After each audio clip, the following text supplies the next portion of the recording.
And welcome to Conservatives Talk. And once again, we have another fabulous show for you.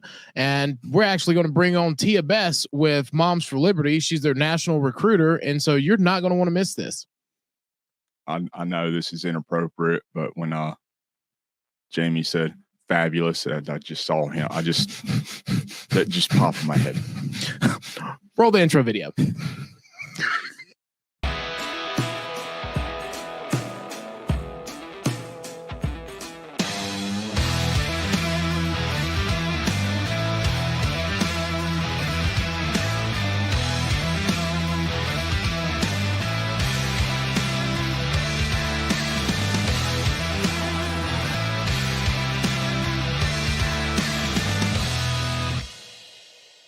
And welcome back to Conservatives Talk. My name's Justin. And this is Jamie. And as always, we like to take a moment to remind our viewers, make sure they're hitting the like button and the share button on any of the content that they run across in the platforms that we release our content on, as well as making sure that you're hitting that subscribe button. That way you can always receive your marching orders from Jamie and I. You will know what will make you happy in life, and you will always be in line with what he and I deem fit to do. We also want to take a moment to... I feel like he says that to watch me squirm. A little bit.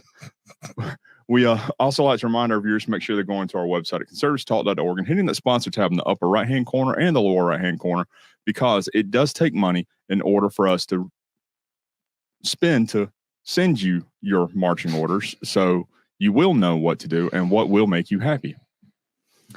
So, Jamie, with that in mind, would you care for giving us your first reminder? Boycott hometown headlines. You're doing a great job of getting liberal media news out of Northwest Georgia, and it continues and will end once you continue to boycott hometown headlines. I love it. Marching order number one. We also want to take a moment to thank our affiliates, and our first one being Net News Network. So you can find Net News Network at netnewsnetwork.net. It is a on-the-ground grassroots compilation of newscast producers where you can find firsthand information of things going on in local areas from across the entire nation. So make sure you are checking out Net News Network at netnewsnetwork.net.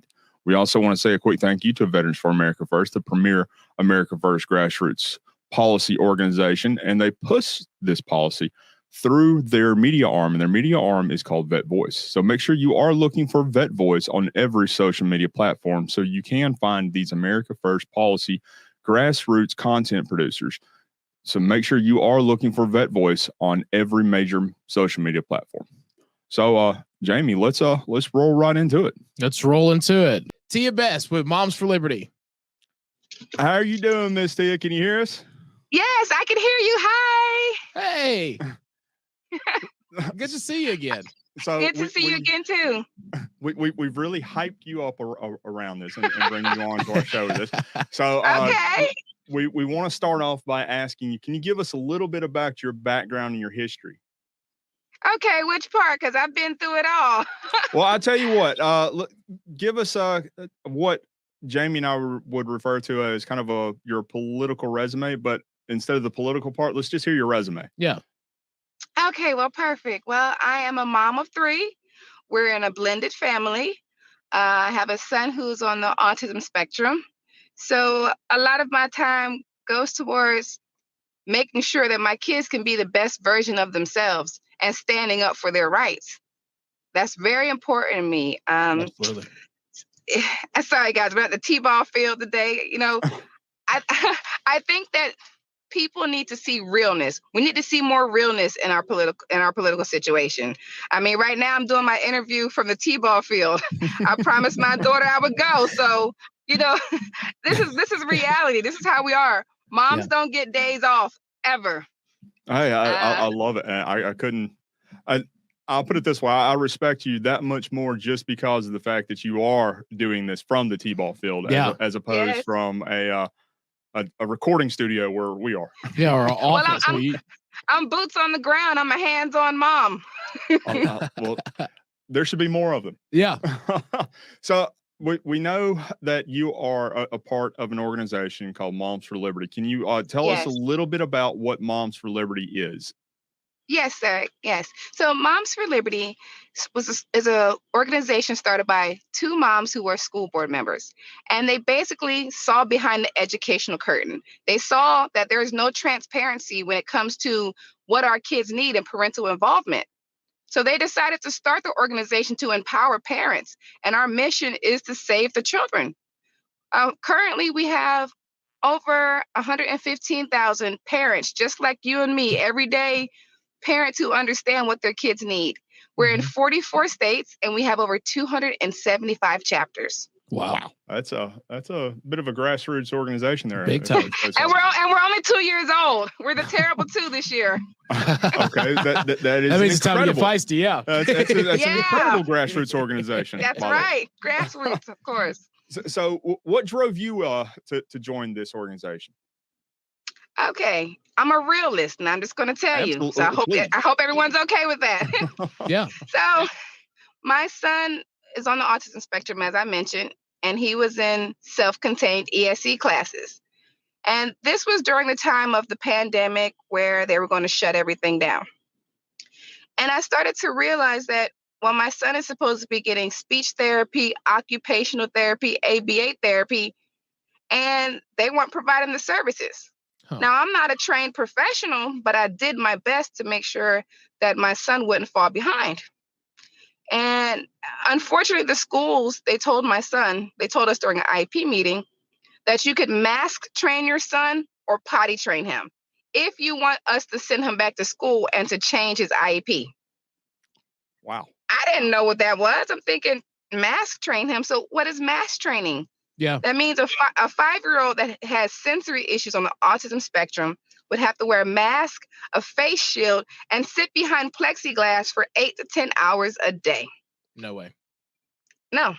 I mean, that's hard enough just to get any average 5-year-old to do. Yeah, exactly. And Anyone.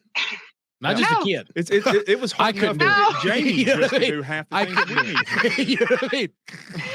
Exactly. I mean, it was an unrealistic expectation, and for me, the more, even prior to COVID, I was advocating for my son because I noticed that he was high functioning at one point, and I realized, okay, so why is he still in these ESC classes? Let's take that funding for another child that needs it, so that my son is not using resources that he does not need.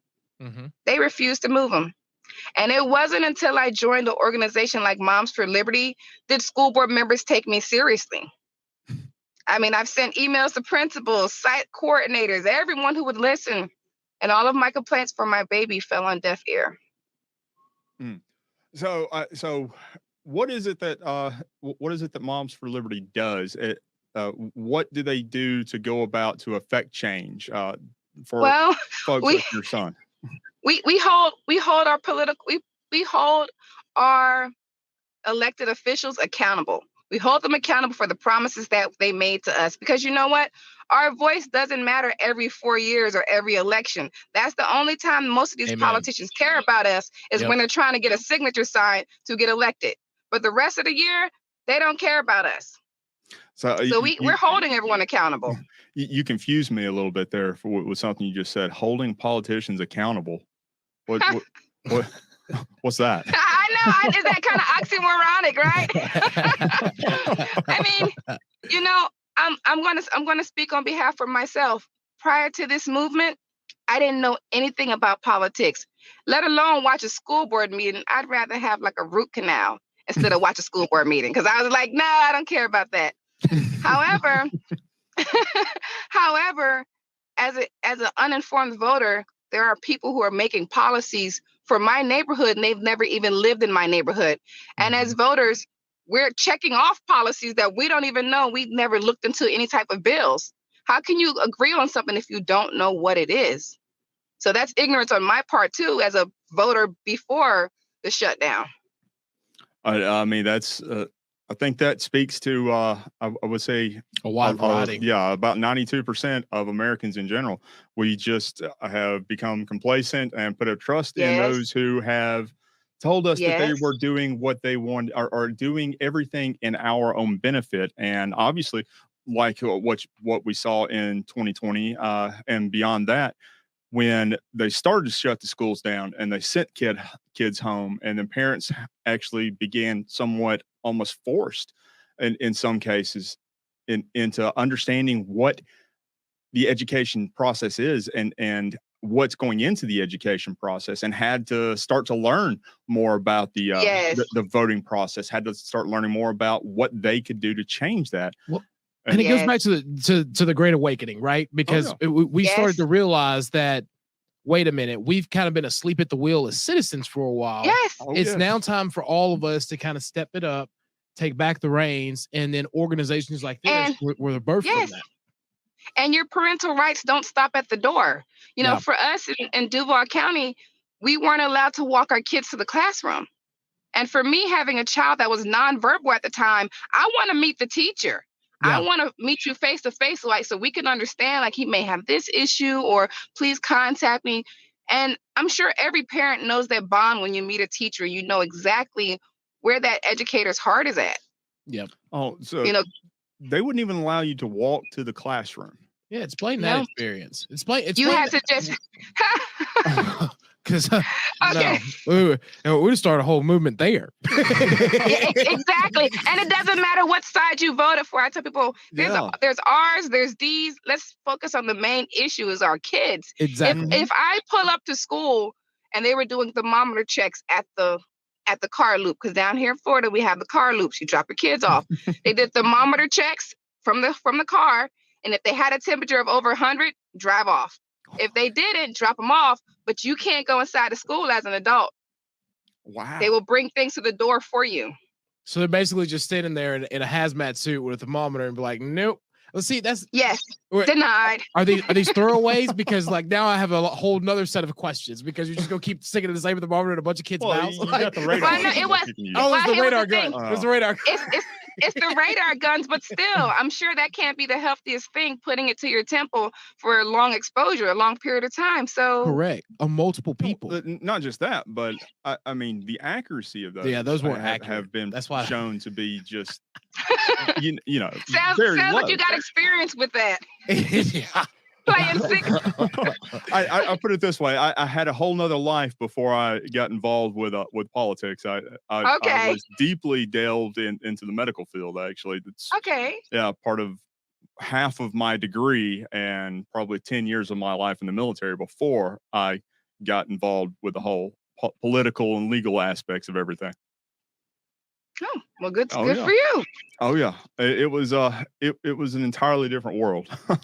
But anyway, those things aren't. So you were talking a little bit about holding politicians accountable. Can you give us a little bit more information about how Moms for Liberty as an organization does that with local politicians in their areas? Well, currently right now in Clay County, I'm not exactly sure the exact bill of it, but our state representative, Senator Garrison, is actually working with Governor DeSantis to create a bill based on our library books, making sure that the material is age appropriate. For me, that's very important, because kids on the autism spectrum, they learn through social stories. Mm-hmm. Even though my son couldn't speak, I had to make a poster for him on how to properly take a shower. What are the proper steps? Now there are some books that are graphic novels for kids, and they are highly inappropriate. They have sexually explicit content in them. So if we feel that it's an issue as Moms for Liberty, we actually speak to our senators. We have a chance to learn who represents you in our neighborhood and bring your concerns to them, as it should be. Oh yeah, and absolutely. When any politician gets an angry group of mothers after them, they tend to they tend to turn heel and capitulate. Well, and that's a great example, right? So my best friend, she used to work for a place called Prism, which is the Prism is the next step. Like after they get out of school, Prism is somewhere where autistic kids can go to, where they teach them the same kind of skills and then help them find a job. So they usually take in students from the ages of 18 to 20 to 26, 30 to help them learn the next level of skills. And they do similar things like that, as far as like having posters on how to make different crafts or how to do things. And so it's very important the information that they can get whenever there is not a parental figure around or get their hands on, that it's double checked, because that, you know, even the smallest thing can stay in their mind and disrupt their you know, their mood or their attitude for weeks or days longer than it would just your average student. Yeah. And I mean, and that's dramatically important, not just for children like your son that are on the spectrum, younger kids, all children, of course. Yeah, particularly ones that cannot read at that particular moment in time. Yes. They see pictures, they see illustrations, and that's kind of how they live their life. It's kind of like what we do with Jamie. Whenever I want him something, whenever I want him to do something, I draw it out for him. I make sure to put sprinkles. And he understands. And you put the number 1, 2, 3. Exactly. We have a little saying over here. Like if you want me to do something, you might as well you need to have a whole script together. Be specific. Be accurate. Be detailed. I will go off the rails real quick. So I want to bring this up too. Another way that we're holding officials accountable. We flipped our school board. 275 seats that Moms for Liberty, we flipped their school board. We're in their seats now. If you hold a position and you don't want to do it, move out of the way. Make space for a parent that wants to be there, that wants to make changes in their area. And 2 counties, Duval County and Clay County. We need your help. Incredible. Yeah, well, I mean, we've got a good school board. We do have a great school board. In the county. Yes, in the county. Yeah, absolutely. In the county, we have a great school board. Yes, citywide, we're working on that. But yeah, in our home county, there's 2 school boards. There's one for county schools, one for city schools, and we've been facing some issues as far as the city schools about what the actual board's values are, because they get into certain areas that aren't based or centered around what's better for the school, more so than what's better for their little organizations or what's PC. And keep in mind, this is a county that is roughly 77% Republican controlled as well. But it's the city of Rome. Their school board is Democrat control, so they will use. Well, it's nonpartisan. It's nonpartisan, right? But we know what they are, and they use different things like that to try to influence where they can and instill policies where they can that don't have really anything to do with what's better for the kids of the school. There's other agendas. Of course, there's other agendas. Everyone is helping each other on the back end while the parents are suffering, while the kids are suffering. Yeah. These children are our future. They're the ones that we're supposed to look out after. Correct. This is the best example I can give. Okay, so I'm chair of our local Republican Party here in Floyd County, and we invited people who wanted to run with conservative values on the city school board. There was an article written in the paper that said we only wanted to invite them because they were white. And I was like, but I think that I'm the county chair. Like, why would that have anything? You know what I mean? So I'm like, see what we're up against now. I tell people all the time, this is not rubbing off. It's real. I'm real. It's not going anywhere. Okay. I mean, it's crazy that you say that because, you know, just because I was speaking up for my son, I had a sitting school board member call me as a token person. Sister. A token person that's paraded around because I have a special needs son. And I couldn't believe it. Yep. Because I speak up. My skin color does not determine the parental involvement that I have. I'm a conservative. Yep. Whether you're a Republican or Democrat, right is right and wrong is wrong. Let's talk about the issues for our babies. Absolutely. Period. Period. Jamie's had some issues with that with predecessors of his in his seat. Oh my God! I had one lady look at me one time, and she goes, "I just hate when y'all white folks do this." I said, "Ma'am, I am right here. I'm the only person talking to you." I'm like, I really don't get what you. Is it like Dave Chappelle? You know, I don't know Clayton Bigsby. I don't know what's going on here. Are we in a loop? Like, you know what I mean? Like, I don't know, man. I don't know, but I know that I love my kids. I know that I will do anything to make sure that my kids have the chance to be productive members of society.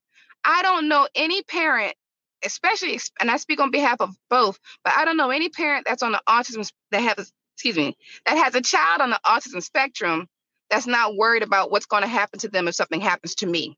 Yes. You know, a lot of parents worry. We worry more than the traditional parent because our goal should be to teach these kids life skills. Instead, they're teaching these kids inappropriate content. And that's what I have a big issue with. And that's my basic fight right now is why are we teaching life skills at school? You know, there are some books that are so filthy. They have actual rated R movies that go to them that you can't go to the movie theaters and watch without an adult, but you can read it at your public school library. Yep. I have a problem with that. Or the fact of how schools have now started to order books to where there's no real check and balance on what all comes in the book package that goes in the library. A kid could discover a book that if there wasn't a parent in there to check it or a parent process or parental process, then they wouldn't necessarily know what was in that library. No. But thankfully, so some of the state legislators in your state, Florida, and in our state, Georgia, have gotten wind of that, and they're working on changing that. Got to hear from Governor DeSantis today about some of the measures that they're putting in place to where not only are they allowing for parents to essentially have complete transparency in all the curriculum that goes on, but actually have access to the books that are in the library and unimpeded access. That was a piece of legislation that went through here in Georgia as well. Yep. And we just had our last day of session yesterday or earlier this week. And so it was kind of good to see, them get that done. Of course. And if your kids want to check out a book like that, at least put it behind the counter and have a parent permission slip. That's exactly what it have it checked out. Because have a parent permission slip. The big thing is that parents didn't know that these things were going on. And I think that's the big thing that we can't get the other side to understand is it's not that we're trying to impede children from learning or not expand their education, but you cannot take a parent out of the process. You need to at least allow for the parent and the child to have that conversation before a child can check out. I don't co-parent with the government. Absolutely. I don't co-parent with the government. That's my child. Because the minute they do something wrong, then you want to put me in jail. Yep. Oh, yeah. No, we're not doing it. I think you really hit on something there. Parents didn't know about the process or a lot of the things that were going on. But after and not trying to say that this is any sort of bad parenting or anything along that line, but when they were essentially had it forced in front of their eyes during the shutdowns that took place, and they began to see what is being force fed to their children, that's what gave rise to Moms for Liberty. That's what gave rise to a lot of these organizations. I agree. And I don't think it's bad parenting. It's just that not at all. We're tired. We're exhausted. The average parent works 40 hours a week. Some parents have 2 jobs or an evening job. With inflation that goes up, we have to spend more money and work more overtime and still keep a roof over your kids, over their head. It's a distraction. We're distracted with so many other things that we don't have time to go to school board meetings. Well, and I think the key to this too is for the longest time you could trust the education system. Yes, that's the other thing. There was when we were in school, all of us, that was not even a question. You know what I mean? Like, okay, so when did you graduate, if you don't mind? So I graduated in 2005, and Jamie graduated shortly after 2009. I did. Okay, so I graduated in 2003. So not too long before I did. Not too long ago. No, but we're all the same age, right? It wasn't practically like this. yesterday. It was yesterday, but it wasn't like this. Exactly. I mean, no. Overnight, it seems like the teachers, not all teachers, but it seems like the teachers want to keep things from the parent. I've noticed that. Back in the day, my teacher would say, "Do I need to call your mom?" And I'd be like, "No, I'm good. Please don't call my mom," because they had a relationship. Straight the up. Parents and the teachers work together. You understand? Look, I looked at the principal crazy. My daddy was up there. Well, I guess at that point in time as well, we as children actually feared our parents. Yes. It was more so respected because you knew if I did this, there's a consequence. A little bit of both. There's a consequence. I'll put it this way: I'm still terrified of my mother. One of the things she told me. Well, me too. I second it. I third it. One of the last things she told me before I went to basic training was that it didn't matter how big, how fast, or how strong I got, that broom handle would always reach just as far. And you turned out perfectly fine, didn't you? I tried to. I made the mistake of saying a cuss word on the show one time, and Justin's mama got mad at me. So I contacted him. Oh. You know what I mean? Once a mama, always a mama. It doesn't matter whose child. It doesn't matter. Oh yeah. She's a big time fan of what we do here as well, because she likes to know that people of like-mindedness are getting their words out as well. And I know she's definitely going to love having you and hearing what you're having to say with this, because growing up, I can remember her big thing, even though my mother worked almost an hour and 15 minutes away from where we lived, she would still drop us off every morning for school. Yep. And then after school, she would pick us up, but she actually got really engaged in a lot of local kind of drives to really better education in this area. So I know education was a huge factor for her. I went to a lot of schools because some of the schools that I had gone to weren't up to her par. And that's ultimately what led her to the decision to put me where I ended up graduating from. But yeah, it's same here. My mom was a purchasing manager for a few firms, and a steel manufacturer being one of them. And she was like, nope. She was like, "This, you got one or two options. You can go here, you can go here, because your education is going to be the only thing that matters to you when we're gone." See, and that's how you get out. And for me, my mom was legally blind. She was a single mom, and still she made sure that we knew how to use the Encyclopedia Britannica. I'm telling them my age, how to look up words in a dictionary. She still made sure that every summer she would prepare me and take me to the library to make sure I was prepared for the next grade. Because she knew that the way out for a better life is education, not feeling sorry for yourself and having the victimhood mentality. Yeah, mothers who push an importance on education is by far the defining characteristics of what a great nation is. So I want to ask you another question real fast. We are seeing a huge rise nationally, although if you ask the current administration, it's nothing more than a conspiracy theory. But we are seeing multiple reports that are going on and involving the CRT curriculum that's being pushed in this organization. With Moms for Liberty, how would, say, for instance, a local parent around us push against that and fight against if they believe something like that is coming up in their school? Well, if you feel like something's coming up like that in your school, I would reach out to Moms for Liberty. If you don't have a chapter, then send a general email and we'll come to you and we'll figure out how to start a chapter. And that's a perfect story that you give me. Actually, that's a perfect question because it brings me to a story. In Duval County, I have a friend and we've been neighbors for years. Her daughter is in the 4th grade and she came home and she asked her mom, "Can I wear a White Lives Matter mask to school? Because the little kids don't play with me because I'm white and I'm not black." She'll ask, "Mom, when is White History Month?" You're in the 4th grade. And she just says, "I don't want to play with those kids that are black because they're so mean to me. They call me whitey," like they call her names.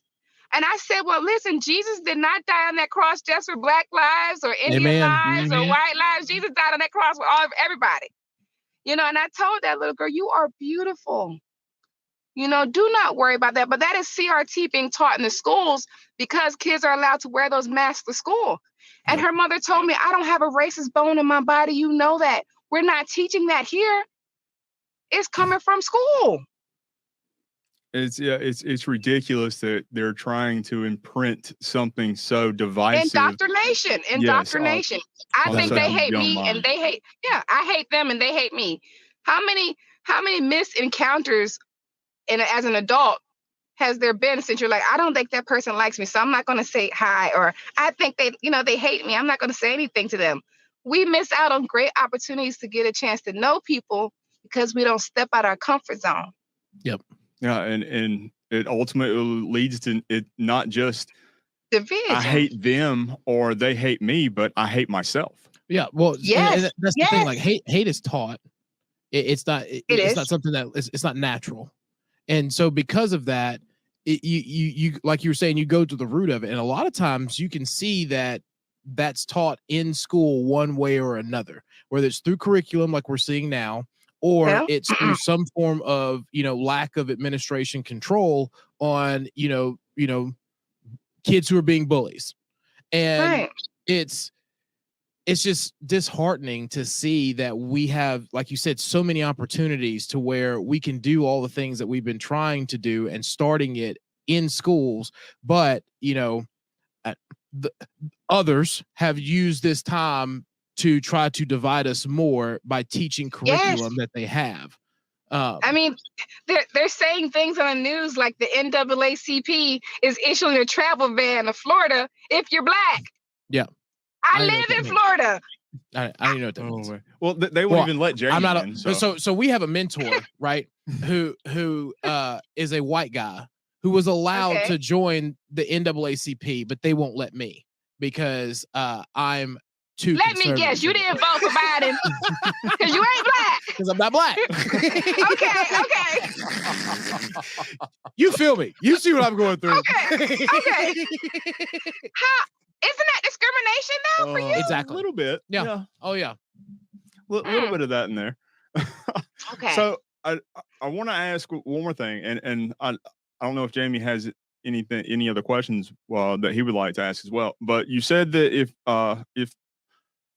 parents want to start a chapter in their areas to send a general email, is that the only way to get a chapter started up, or is Can you tell our listeners how they can get that? Sure. What you do is you go to momsforliberty.org, you go on chapters, you go to start a chapter, and you look at the map. Now, this is how you can tell if we're in your county or not. If we're in your county, you're gold. If we're not in your county, you're blue. Now you can fill out the part that says to start a chapter. If you have questions about it, feel free to email us. That's amazing. Awesome. We have some people who probably get ready. Yeah. And email also.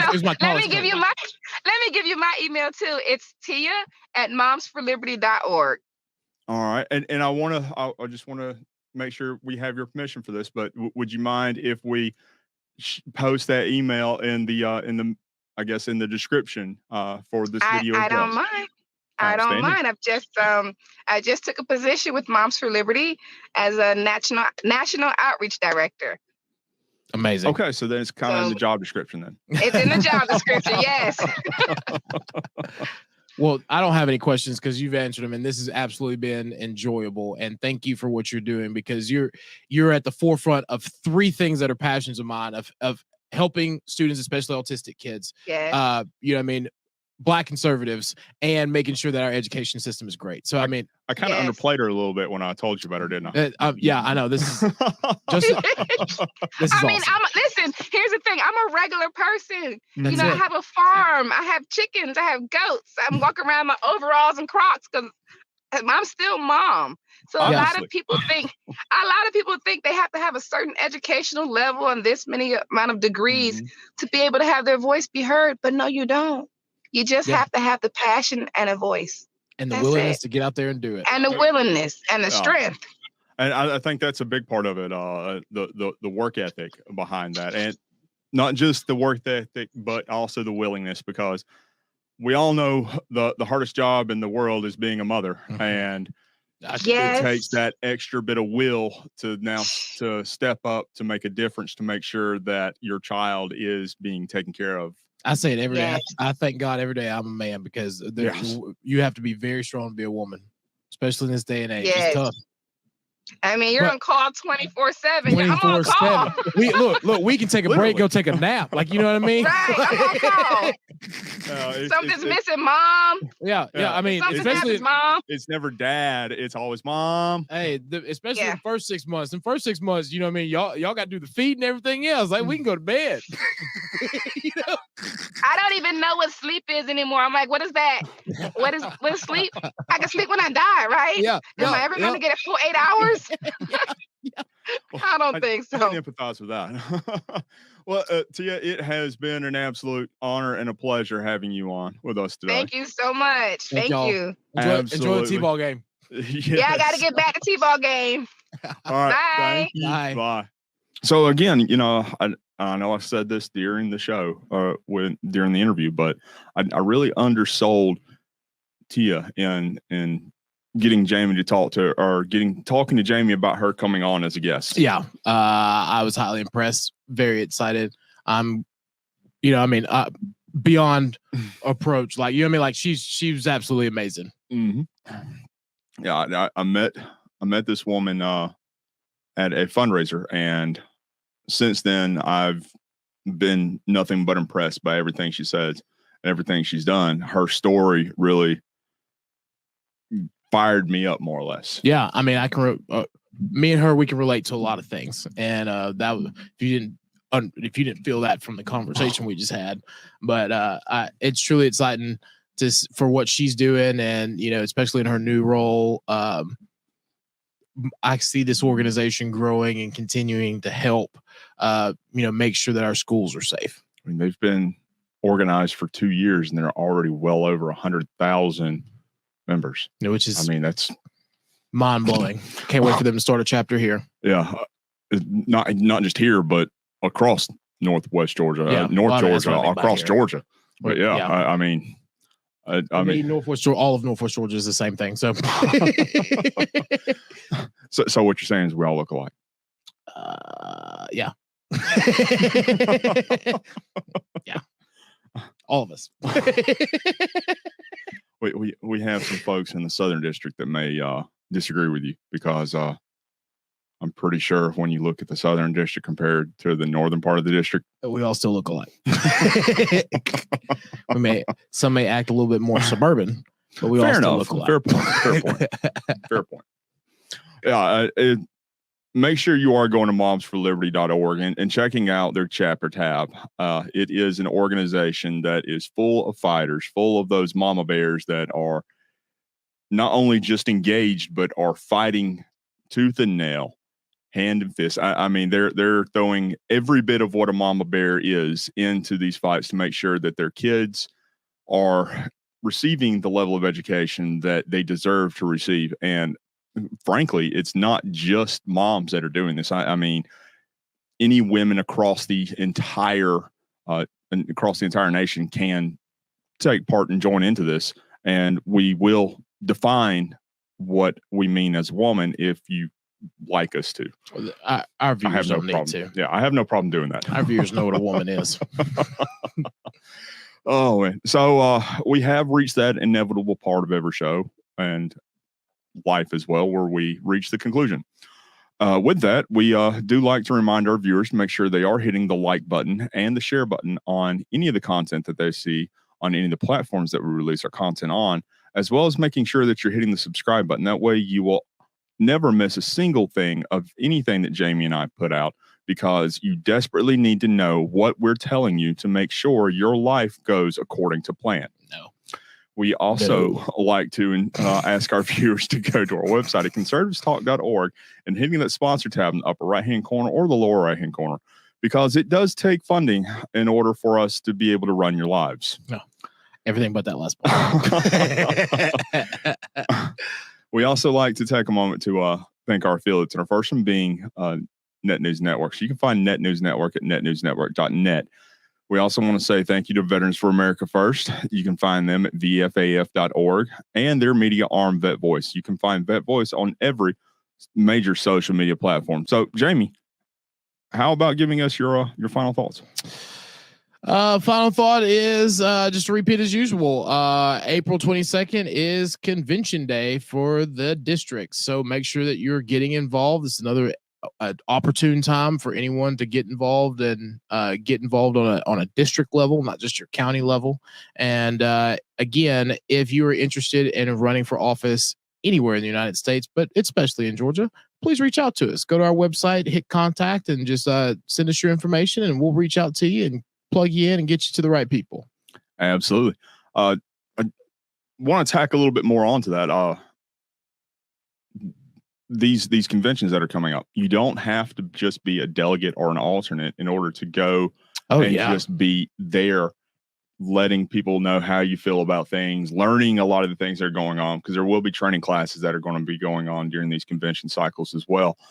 So you don't actually have to be a part of the process in order to be a part of the process. Yeah, no, you can come and be a guest, and being a guest is just as influential. I mean, being a guest, you learn more because you get to watch the process beforehand, as you know, see who's directly involved, see how it actually moves around. Like Justin said, depending on what district you're in or what convention it is, even at state, as you've heard, there'll be training sessions. You'll be able to interact with everyone who is either at the district level, or the way it's divided up by counties inside of districts. You'll be able to go and meet the people in your home county if you don't even know them that well, or in a neighboring county that's in your district. And so that's the best way to get to know the people in your surrounding area, as well as, you know, find a way to get plugged in and start to get involved. I can guarantee you a vast majority of both your local, your state, your congressional leaders in the Republican Party will be attending these conventions as well. So it's a great opportunity to meet those who are in positions making these rules that are affecting who are elected or who are also just, you know, heavily involved with the Republican Party through GOP. You know, so it's a great opportune time if you are a Republican and want to get involved and meet the people behind the scenes and on the stage who, you know, work to affect your party and your everyday life. Absolutely. Yeah. Come by. Jamie and I'll be there. Come say hey. We'll definitely share our thoughts and our minds with you. We'll hold nothing back, as always. Never. But with that, this is Conservative Talk, and